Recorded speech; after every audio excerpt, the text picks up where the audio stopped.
Bonjour, aujourd'hui nous allons présenter la chronologie des différents métiers qui se sont succédés depuis la fondation de la commanderie de Villedieu au début du XIIe siècle.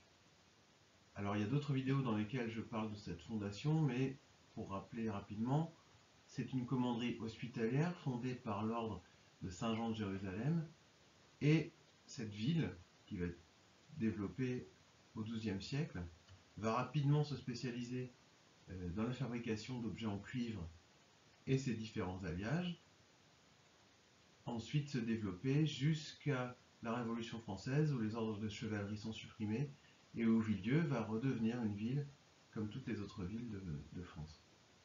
Mais du début du XIIe jusqu'à la Révolution, c'est une cité indépendante qui ne relève que de l'ordre de Malte, puisque c'est l'ordre de Malte qui succède à l'ordre de Saint-Jean de Jérusalem, c'est la même chose.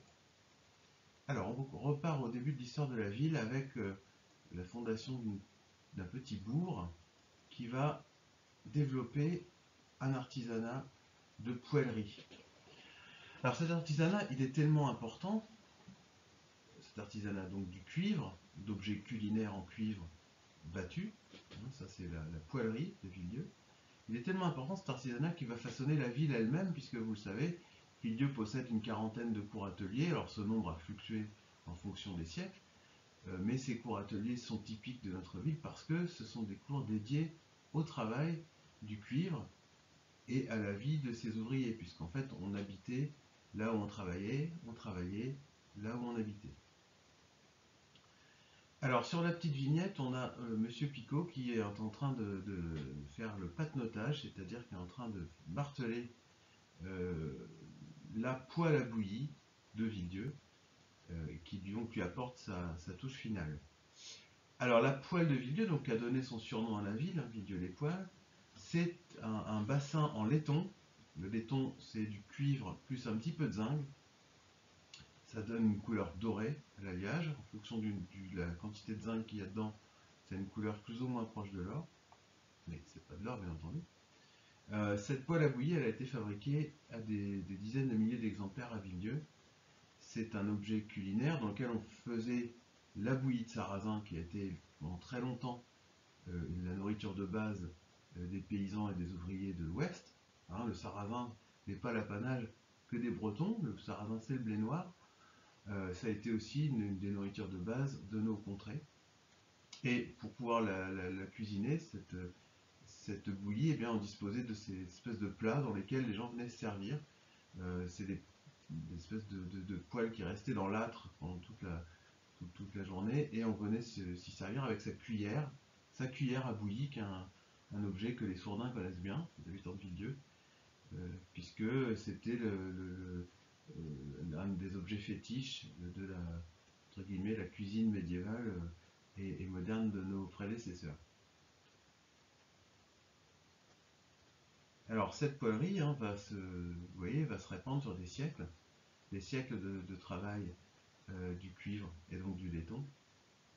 Et vous savez que Rabelais, dans son Pantagruel en 1532, parle de Villedieu comme étant un des endroits dans lesquels on a réquisitionné entre guillemets tous les ouvriers pour fabriquer la gigantesque poêle à bouillie de Gargantua, dans laquelle on pouvait mettre l'équivalent du lait de 4000 vaches, dans lequel il pouvait donc faire aussi sa bouillie. Et donc Rabelais cite Villedieu, début 16e, comme étant un des hauts lieux de fabrication de ce genre d'objets culinaires. Alors on parle de poêlerie à Villedieu et pas de dinanderie, parce que la dinanderie, ça concerne un autre endroit d'Europe qui est dans la vallée de la Meuse, qui est la ville actuellement belge de Dinan, où effectivement, pendant des siècles aussi, on a fabriqué des objets en alliage cuivreux, alors cuivre et puis bien entendu laiton. Mais les objets fabriqués à Dinan, donc qu'on appelle la dinanderie, sont également des objets culinaires, mais ce sont des objets beaucoup plus moulés, alors que nous, à Villedieu, on a travaillé par martelage. C'est-à-dire qu'à Villedieu, on fabrique une plaque d'abord de laiton, pour prendre cet exemple-là, qu'on va déformer, travailler, étirer, réchauffer, recuire, pour lui donner une forme définitive. Alors que bien souvent à Dinan en Belgique, sont des objets qui sont moulés au sable, chose technique qu'on connaît parfaitement bien, hein, qui est très ancienne, et on obtient, alors on travaille ensuite les objets, mais on obtient des objets comme des chaudrons, par exemple, qui eux sont fondus, alors qu'à Villedieu, ils sont martelés. Voilà à peu près la différence entre ces deux artisanats-là. Alors les poêliers de Villedieu sont très organisés, ils sont rapidement organisés, puisqu'en 1328, ils déposent les statuts de leur métier auprès du roi de France, et auprès, bien entendu, d'abord de la hiérarchie de l'ordre de Saint-Jean de Jérusalem, qui préside aux destinées de notre commanderie. Alors ces statuts sont reconnus de siècle en siècle, de roi en roi, cela jusqu'à la Révolution française, et d'ailleurs la loi Le Chapelier qui interdit les corporations va être un gros problème pour les ouvriers de Villedieu, puisque vous savez qu'ils développent une espèce de commun trésor, hein, qui permet de doter par exemple les jeunes filles qui n'ont pas d'argent, les orphelines. Il y a une solidarité très importante au sein de ces groupes d'ouvriers qui vont d'ailleurs être mis pris en exemple par les députés français, puisqu'en 1895, au moment où on discute à l'Assemblée les lois sur le secours mutuel, on va prendre comme exemple cette caisse, alors qui est un peu une caisse noire dans le sens où elle n'est pas déclarée, elle ne concerne que les ouvriers entre eux. On prend cet exemple-là pour dire qu'à Villedieu, depuis des siècles, il existe des solidarités entre ouvriers et qu'il serait bon que la France prenne comme modèle ce tout petit groupe, hein, d'ouvriers d'une petite ville normande qui est Villedieu. Ça, vous pourrez le regarder. Les lois de 1895 sur le secours mutuel évoquent cet exemple des ouvriers sourdins. On continue avec un autre artisanat, alors très célèbre aussi, mais qui ne concerne pas tout à fait la même chose, qui est la chaudronnerie. La chaudronnerie, elle est liée à la révolution industrielle, la première révolution industrielle, vous savez, celle de la vapeur, où là on a besoin de fabriquer des chaudières. Alors on va fabriquer des chaudières de tout type. Celle qui figure sur l'image, c'est une chaudière, ce qu'on appelle une chaudière de teinturier. Et là, l'idée de la chaudronnerie n'a rien à voir avec la poêlerie. C'est-à-dire que c'est des plaques beaucoup plus grandes, alors qui ne sont plus fabriquées sur place, qui sont fabriquées dans des grandes usines qui fournissent les ateliers de Villedieu. Et là, on va déformer ces grandes plaques et surtout, on va les riveter. Vous savez, le rivet, c'est une espèce de clou en cuivre aussi, hein, qui est embouti des deux côtés et qui serre les plaques les unes aux autres. Et donc, ces rivets, c'est la différence entre la poêlerie et la chaudronnerie. Puis les objets sont beaucoup plus gros. On sait qu'à Villedieu, on fabrique, bien sûr, les chaudières de teinturier, mais quelque chose de très connu en Normandie, qui sont les alambics. Alors les alambics, ce n'est pas que fait pour le calva, c'est aussi fait pour accompagner un autre progrès, un autre développement, qui est celui de l'industrie pharmaceutique et de la parfumerie, puisqu'il faut pouvoir aussi passer à l'alambic les différentes essences, par exemple de lavande, ce genre de choses-là, pour obtenir des huiles essentielles, enfin tout ce qu'on connaît maintenant, mais qui existait déjà au XIXe siècle et qui tient en plein développement. Alors évidemment, cette chaudronnerie va offrir à la ville un regain d'activité énorme et à nouveau, donc, entre guillemets, l'enrichir grâce à ce développement industriel, cette fois-ci, et plus seulement artisanal. Mais parallèlement, il existe toujours une petite activité de poêlerie. Quand on observe les chiffres des ouvriers du XIXe siècle recensés à Villedieu, on voit bien que la poêlerie s'étiole, tandis que la chaudronnerie augmente. Et ça se traduit aussi dans l'architecture, puisque quand on observe les cours ateliers de Villedieu, on peut voir dans certaines cours une surélévation des niveaux avec un deuxième étage, par exemple en briques. Ça, on pourra faire l'objet d'une autre vidéo. Cela pourra faire l'objet d'une autre vidéo, puisque on se rend compte qu'on surajoute un étage pour pouvoir loger des gens, puisque par moment on a des demandes ponctuelles d'ouvriers sûrement très importantes. Et ces seconds étages sont en briques, chose qui n'est pas habituelle. Et cette architecture en briques est typique du 19e.